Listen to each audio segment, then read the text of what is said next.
Good afternoon. I'm Rachel Leah with Salon TV, and I'm here with the award-winning author, hip-hop journalist, and scholar, Joan Morgan. She is the author of the new book, She Begat This, the 20 Years of the Miseducation of Lauryn Hill. The book, which is currently #1 bestseller on Amazon in music history and criticism, charts the impact and legacy of Lauryn Hill and her groundbreaking 1998 solo debut, The Miseducation of Lauryn Hill. Joan, welcome. Thank you for having me. It's so exciting. The book is wonderful. I really loved it. I appreciate that. It's exciting to hear you talk about it like it's a real thing. It's here. It's arrived. It's like, yeah, I feel like I'm looking at my new baby going, oh, wow, okay, I did that. So tell me about the book and why it was important to tell this story. So the book actually, when I was asked if I would be interested in writing about the anniversary of the album, and I thought about, I'd seen a number of these books done on kind of big cultural albums, and they're usually done by music journalists, of which I, by trade, I am certainly considered a music journalist, but I didn't want to write it like that. Like, I didn't want to do the, you know, we can get kind of geeky with music, and so we'll go through this track, and we want to find the producer, and we want to know what kind of quirky things happened in the studio, and it's like appealing to like the five of us that do that, actually. We still read the liner notes and stuff. And so I really felt like for Lauryn and the Miseducation that album was so much bigger than just the album, and that there's so much talk about the fact that she's only really did one album, and then Unplugged was an extension of the MTV project, and so I was really interested in visiting her legacy, and I was really interested in the fact that the album came out in 1998, and just where we were in terms of not just hip hop, but just in history at the end of the 20th century was fascinating to me, and to see how we would think about it 20 years later. Pre-hashtags, pre the digital age. This is a concept album, and by the 2000s, we're not even seeing concept albums. Like, we have a very singles-driven market. So I just was interested in how we thought about Lauryn and how she shifted culture and what the significance was of the album beyond the actual album. And to tell this story, you kind of deploy this really interesting format. You know, you're in conversation with these many prominent Black women creatives and innovators. You know, you have Me Too founder Tarana Burke, you have magazine legend Kierna Mayo, cultural critic Jean Hampton, Michelangelo Davis, among many others. And you don't talk to Lauryn. Tell me about why you chose to speak with them and not Lauryn directly. Well, there are several reasons for that. So I wanted this album I've known those women for a very long time, and they are all the wonderful things that you just said, but I've known them since we've all started writing together, and I know them to be really fierce cultural critics and strong writers and have incredible analyses, and basically when these kind of things are done, it's always just one of us who gets to represent like the female voice, because the keepers of cultural history, particularly with like hip hop and music, I think in general, is still a very male voice. And so I just wanted to flip it. I didn't think any group of male music journalists I could have gone to would talk about Lauryn more accurately, more passionately, more personally than these groups of women. So I also knew that no one, if there was a male writing this book, that it would never have happened that way. So I wanted a good 90% of the critics in this book, 95% are women. And the male voices in here are important, but they're just unique and specific to what I needed them to do in the book. And so that was fun. So, and also I'm a magazine person that really misses magazines. And so I sort of wrote this like a special issue. And it's kind of what a special issue would look like without images, you know, without glossies. And so I wanted it to breathe in a certain way. I wanted it to not be to be an engaging read, but also not be like a laborious read. And I didn't talk to Lauryn because I was really clear that I wanted this to be a cultural history, and I didn't want in any ways to have it confused with an unauthorized biography. I wanted to know the culture's opinion of Lauryn and how she shaped and impacted their lives, and I felt like it would be much clearer without her voice, because ultimately it's not really about Lauryn as much as it is as what that icon and that iconic album meant to us. Right, and as you talked about the way it shifted culture, you know, as Lauryn, the musician, the icon, the woman, and this body of work, you also describe her as a visual and musical intervention. How is she intervening, both visually and musically? So, you know, the end of the 90s is a really interesting time in terms of, you know, we think of the 90s as sort of like this golden age of hip-hop. Hip-hop, for sure. And there are all of these different sounds that become accessible and acceptable to experiment in. So, of course, Lauryn comes to us via the Fugees in the score. But I write about this in the book because it's also an extension of this 90s dance hall moment. So you have this explosion of black music diaspora-wide in the United States. It's being incorporated into hip-hop in a different kind of way. So there's always been a Caribbean-American connection with hip-hop from the very beginning. But this was really like bringing full-on Caribbean identities and mixing them in with what a more mainstream hip-hop sound.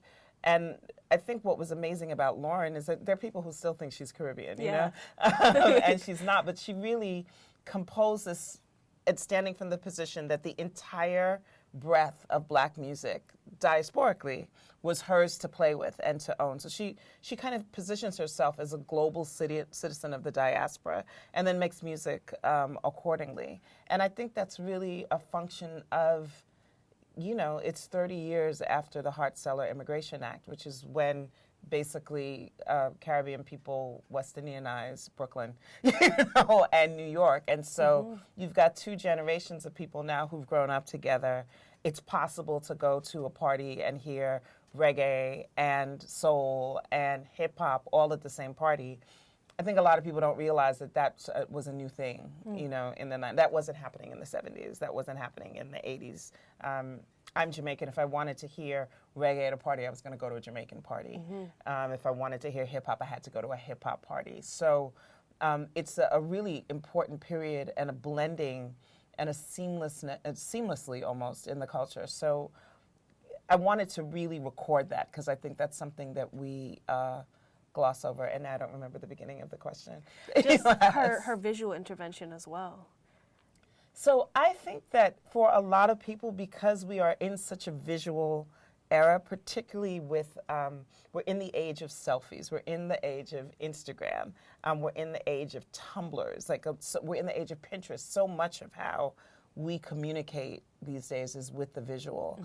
And we're also in an age where we're really used to seeing black women in advertisements of all kinds. We don't think anything about seeing a Gucci model with a teeny afro or an Yves Saint Laurent model with cornrows. And people kind of think it was always like that. And it was not always like that. So when Lauryn drops the Miseducation, there is no natural hair movement. There is no YouTube teaching black women how to deal with their hair naturally. There is no billion-dollar natural hair industry where you can just walk into a store easily and get products. To wear your hair as short as I did in the 90s was always a conversation. There was an assumption about what my politics were. There was, if I wanted to put on a weave the next day or a wig the next day, there was going to be a conversation about that. Like, I didn't have a right to that sort of diversity. And Lauryn showed up on the scene and rose to a sort of Beyonce level of fame, insisting that she look exactly like she looked. And it was, like we felt the culture shift. And I think that people don't realize that it's not just about visibility. There was a real feeling in the 90s that a lot of women looked like Lauryn. And I mean, and she is singularly like a beautiful woman. Right. But you could find Lauryns in Fort Greene, in Newark, in the Bay. But they were considered not marketable, even by black magazines. So, you know, when Lauryn shows up on the cover of an Essence magazine with her natural self and her dreadlocks, you don't see models gracing the cover of Essence in dreadlocks at that time. And you certainly don't see them on the cover of like a Harper's Bazaar. Time. Right? Time. Yeah. So she really kicked the door wide open for what we routinely visually call black girl magic now, before we had the term and before we had the hashtag. Yeah. You spend some time talking about all the magazines that she graced, you know, and how incredible that was. I was just talking to our producers this month.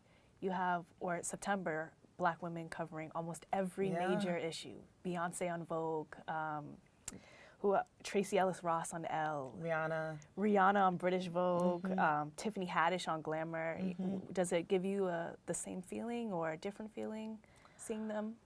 It gives me the same feeling and a different feeling. I still, like, I am stalking newsstands to, like, make sure that I buy every single one. Yeah. They're all so beautiful. I mean, like. I want them, but I also want the industry to know that financially it makes a difference when you do that. But I look at it, Lauryn was like, oh my God, I can't believe this is happening. And this moment, this September, is like, oh my God, I can't believe how far we've come. And, you know, that is really the work of people like Lauryn Hill, but also like Beth Ann Hardison, who advocated so tirelessly for black models to be given their due. You know, I call it refusing to believe the lie that we're not commercial, that we don't sell, that we're not beautiful. And so this moment is an inheritance. It is really a cultural inheritance. And Lauryn is really partially responsible for that. One thing that was interesting that both you and Kierna, who wrote the foreword, talked about is the reaction that Lauryn got when she announced, or when people found out she was pregnant. Oh, yeah. You know, for various reasons. Kierna even talked about how, looking back, she realizes the sexism of it, you know, but in that moment it was, oh, she's young, or at the zenith of her career. I was wondering if you can tell us a little bit about that, if you felt that in the moment, or in how you kind of have thought about that over the years. Oh, well, I felt a couple of things in the moment. I definitely had the feeling of like, not it's a mistake, but definite caution, like being worried about the fact that she was so young. She was at like the height of her career and just becoming a mother, period. And that Kierna's right, it was a sexist reaction, but it's also real. Yeah. Like, we can't pretend that women don't get treated drastically differently than men do in the marketplace or in corporate America when a child comes into their lives. So I worried about how she would manage all of that and also manage the level of celebrity that she was really quickly ascending to. I think the second child, I was like, okay, what's happening? What's going on here? And so I think I was substantially worried, but I also was pregnant. Yeah.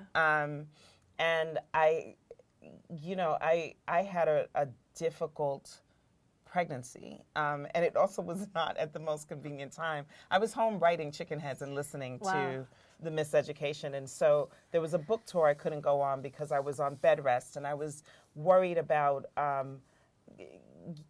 my whole timing for, like, I'm going to do this, I'm going to release a book, I'm going to have a kid, I'm going to get married, got completely jumbled up. And so the wedding was sort of like, my ex-husband was like, can you meet me at City Hall at blah, blah, blah, and I'm going, yeah, but the Barnes & Noble time signing is at this, and it's at that. And like, oh my gosh. And so, but what I realized now 20 years later, and actually my old OBGYN helped me figure that out, is I was so stressed up about how everything was all jumbled up and nothing was the way I planned. And she was like, Joan, no one gets pregnant the way they plan. Like, that is like a fallacy. Like, like there's no such, most people don't have the perfect circumstances, whatever you imagine that to be, Right. whether that is you think you have an issue with timing, or you have an issue with the person, or you thought it was going to be really easy and you're going through years of IVF training. IVF, you know what I'm trying to say, Yeah. years of IVF. So I think, now I look back on it, I think that we're really also seeing back then and seeing now with Cardi B, Right. how freely people think they can talk about women's bodies and their choices. Yeah. And I think that is really, when women do it, it's internalized sexism. And obviously when men do it, it's sexism. Like, we don't really respect women's individual choices about when they have children, how they have children, and that some people actually have the material resources to be able to make what we would consider unorthodox choices about timing and pregnancy and be completely fine. Yeah. Yeah.